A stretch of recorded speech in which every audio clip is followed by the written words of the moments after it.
Hello, everyone. So, as we are in this Yule tide, in between holidays, I suppose, happy holidays to everybody and happy New Year as well. So, I have been, from a number of factors, been inspired to focus. So, in the morning routine, with a morning workout, morning work, morning phone calls, then to have a daily video. I'm going to be focused about this rather than kind of the random daily videos. As interesting as they are, I had done in the past started on the nature of order. And I thought to myself, why not? The nature of order. So, this is a book by Christopher Alexander, book 1 of 4. This is the first book. Just to go chapter by chapter and to be very digressive, to talk about this, his ideas, and not limit it to him. To take a critical perspective on this and also tie it into, because when I had the very good fortune, the great honor of speaking with Chris Alexander about these ideas, and shared my thesis that I wrote on these ideas with him. One of the things he said immediately, which he said repeatedly, is what are you building? Okay, so I am doing that as well. Livingprocess.net. You can see the things that we've designed, things that are moving forward into construction. There's a house, a very nice house. We were happy to work with people in the Yucatan that's moving forward. It's part of what I'm doing today is sending those plans out. So we have a couple of new kind of technical projects that just got signed agreements on. So without further ado, let's go. What is this book about?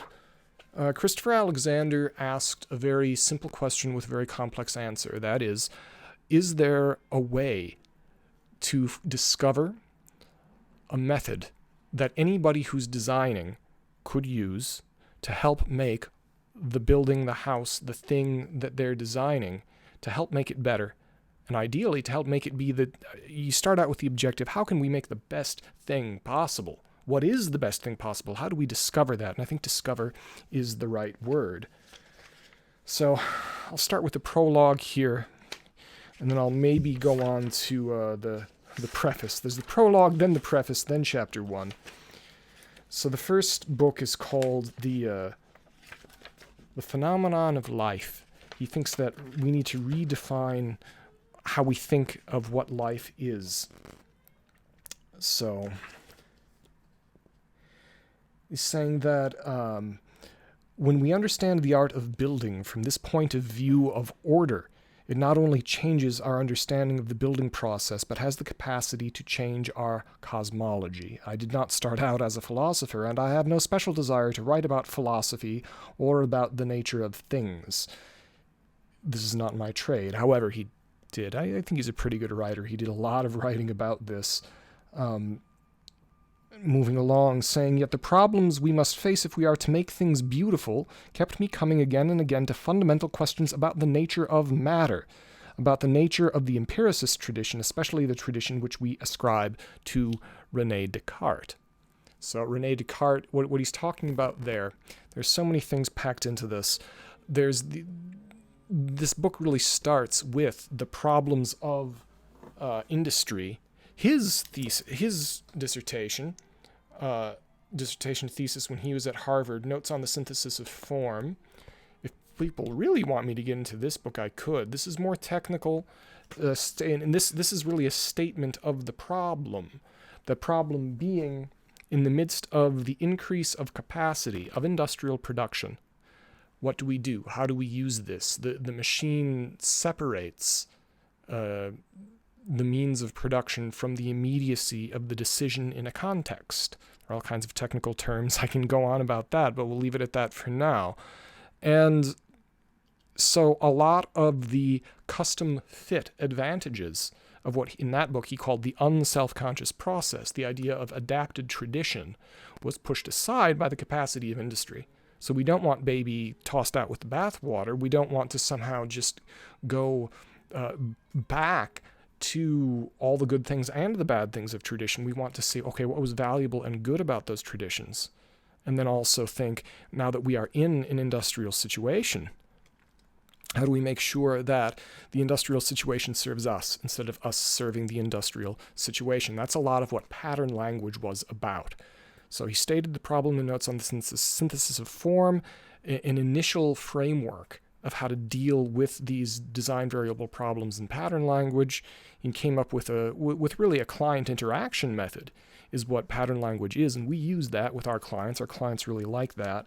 And then these 4 books, it's about how you make, so for people listening out there, I think clients might be, people who want stuff to be built might be interested in this generally, but this is more for people who are designing to be thinking about. The pattern language type stuff is more about the dialogue of the project. This is about the dialogue of the process, about how you internally have your own design decisions optimized, and why it's needed, why it's important. So, and it gets very abstract, but he grounds it very practically. So, and I think this is important because it starts there talking about Descartes and about the way that we look at the world, about redefining what we mean life is. That life, in the book, he makes a very good argument that it is actually extremely important and useful in the context of industrialism to not be limited by an idea of biological life, of biology being the limit of life, but to take more of a subcontinental India or a Japan perspective, or somewhat China. The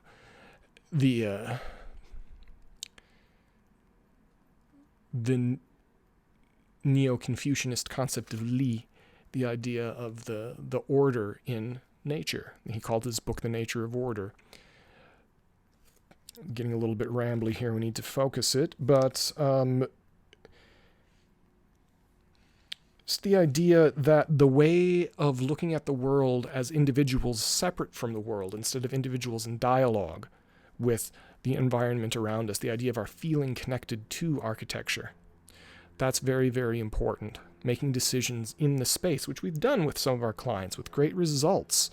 The idea of a home expansion and full-scale mock-ups about where you put that line based on how you are feeling and sitting in the space. All of these things are useful. So he says, as a scientist trained in mathematics at Trinity College, Cambridge, I found that I was sometimes formulating concepts which were hard to believe. Sometimes I felt I was betraying my training. The new principles I discovered seemed questionable. It was, in many cases, even embarrassing to formulate them. Very hard to allow myself to think these thoughts. I stood looking always at my empiricist tradition, at the tradition of thought which I learned at Cambridge, felt ashamed to be saying such things. Anyway, when he told his dad he wanted to be an architect, his dad said, get a degree in mathematics first. His dad was from the outskirts of Vienna, was a high school teacher. This was good advice. So this is very important. So he's looking at he's discovered that there's a mental block in how we improve architecture, that if you're looking at the world as humans, as organic, and the architecture world as a machine, which the mental framework of Descartes would encourage you to do, he's saying we need to step past that and look at the whole world as alive in some degree. And things are more alive or things are less alive in a healthy way and alive in an unhealthy way. And with that awareness, where do we go from there? So he's talking about how he did the pattern languages, and someone had asked me, he said, how do you come up with the pattern language? And that's an idea of coming up with interrelated geometric solutions where you define good rules of thumb, where you work with people and understand their values, you listen to what clients want, and you develop a system of interrelated rules of thumb which guide the design as you move forward. I think that's a good definition of what a pattern language is. Someone asked me, how did you come up with the pattern language? How did you get the actual material? I said, well, it's not so different from any other kind of science. My colleagues and I made observations, looked to see what worked, studied it, tried to distill out the essentials, and wrote them down. There's a guy that I know who actually lives around the area here in Pasadena who's a retired architect who studied with Chris at UC Berkeley and said that in the mid-'70s, as he was compiling pattern language, there would be a likely some type of graduate research assistant always following him around. This strikes me as a very Roman thing to do. And whenever he would think of something, he would have that person take notes. When he would think about another element of a pattern language to be explored later, it was something his mind was always on this. I went on, we did do one thing differently. We assumed from the beginning that everything was based on the real nature of human feeling, and this is the unusual part. This is important. This goes against. He debated Peter Eisenman very famously in, I believe, 1982 at the Harvard GSD.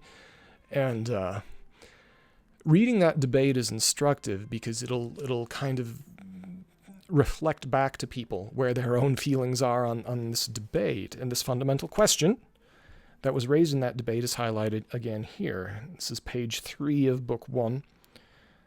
I went on, we did do one thing differently. We assumed from the beginning that everything was based on the real nature of human feeling, and that this unusual part, the human feeling, is mostly the same from person to person, the same in every person, of course. There is that part of human feeling where we are all different. And that was Eisenman's sticking point.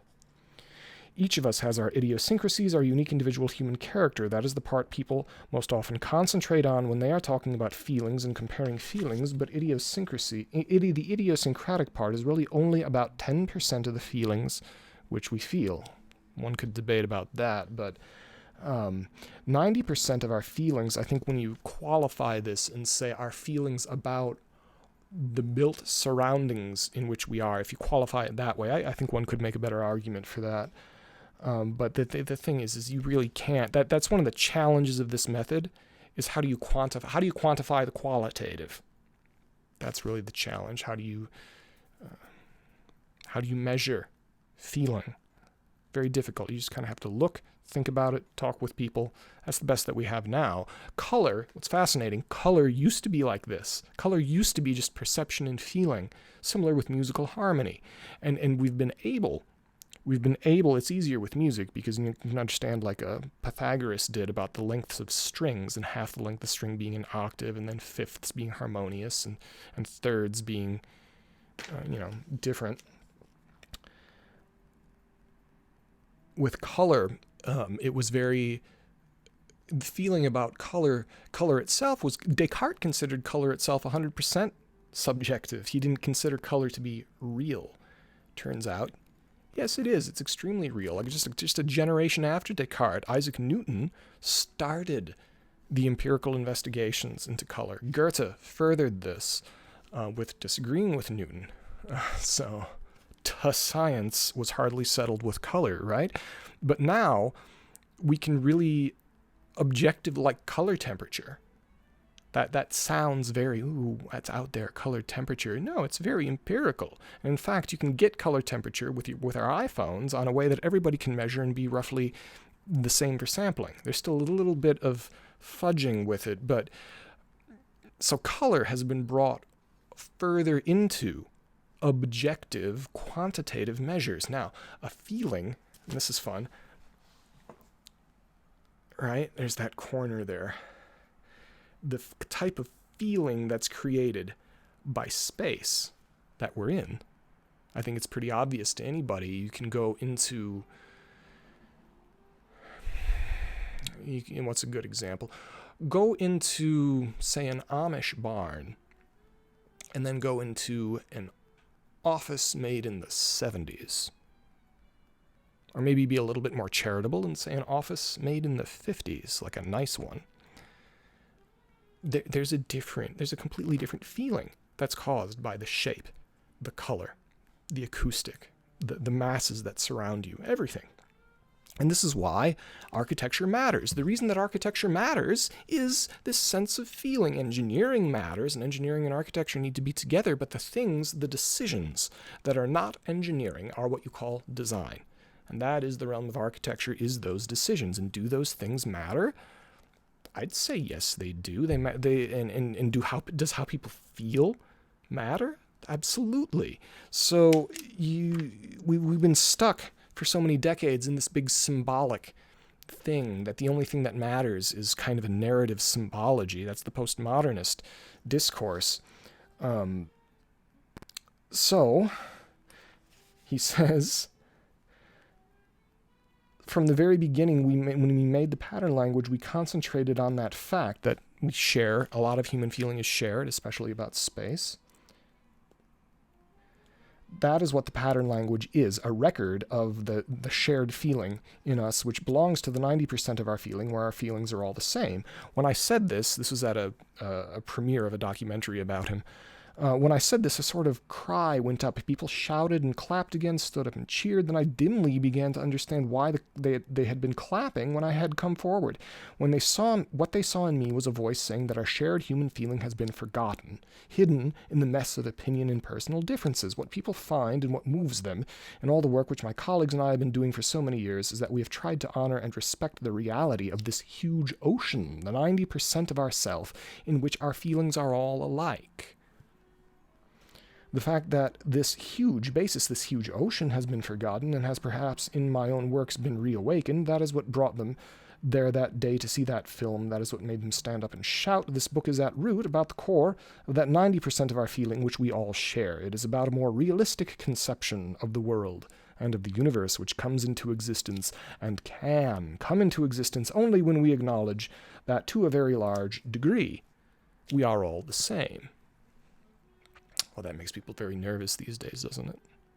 You get told so much when you're in design school or perhaps any school about totalitarianism and totalitarian thinking. People get so nervous about agreeing or finding an agreement because they think that means people are being coerced, that we have to be all different to prevent totalitarianism. But I don't think that's true, because there's a certain kind of totalitarian sense where what happens if someone's telling you you're all different, you're all disconnected, you're an individual, you're an absolute individual just like everybody else. And we've been living in this kind of lonely individualist alienation. Well,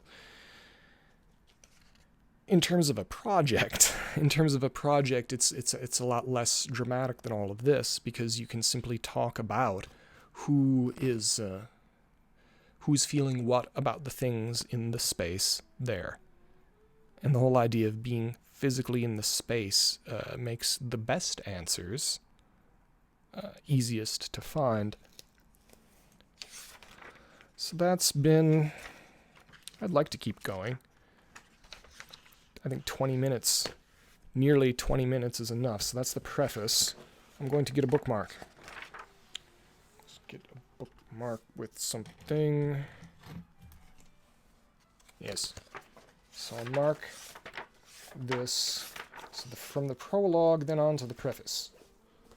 So if I just go bit by bit, day by day,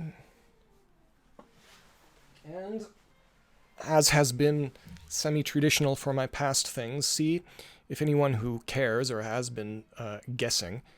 It was high humidity today, this morning. I think it's drier now. Hey Siri, what's the humidity? Oh, it's 66. Thank you, Siri. So the humidity is 66%. It was 80% in the morning. So maybe people want to guess what I had with my pipe. If you guessed what's been popular lately with me with high humidity with the Palmetto Balkan, you would be incorrect. The answer was the McBaron, as the McLaughlin group might say. The answer is McBaron in the Savinelli. Yeah.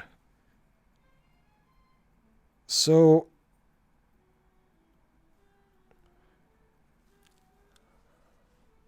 I hope people can hear the that is my landlord practicing his saxophone.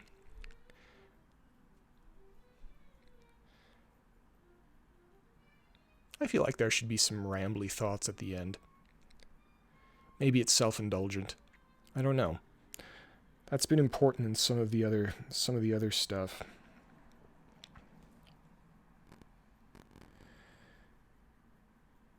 I had a stack of books that I put down there. In there was the William Butler Yeats. Of course, The Second Coming is big and dramatic in that one. Turning and turning in the widening gyre, the falcon cannot hear the falconer. Things fall apart, the center cannot hold. Mere anarchy is loosed upon the world, the blood-dim tide is loosed, and everywhere the ceremony of innocence is drowned. The best lack all conviction, while the worst are full of passionate intensity. It's a bit much for right now, really. We've had quite enough of that. But, sailing to Byzantium. I was thinking about the Isle of Innisfree.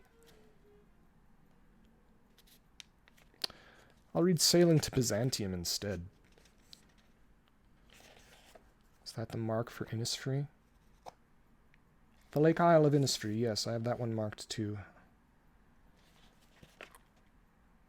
I feel more like reading Innisfree at the moment. So in terms of being connected to feeling and why we build things the way we do, as it's called sentiment. And in that case, being sentimental is important. So the Lake Isle of Innisfree. I will arise and go now, and go to Innisfree, and a small cabin build there of clay and wattles made. 9 bean rows will I have there, a hive for the honey bee, and live alone in the bee-loud glade.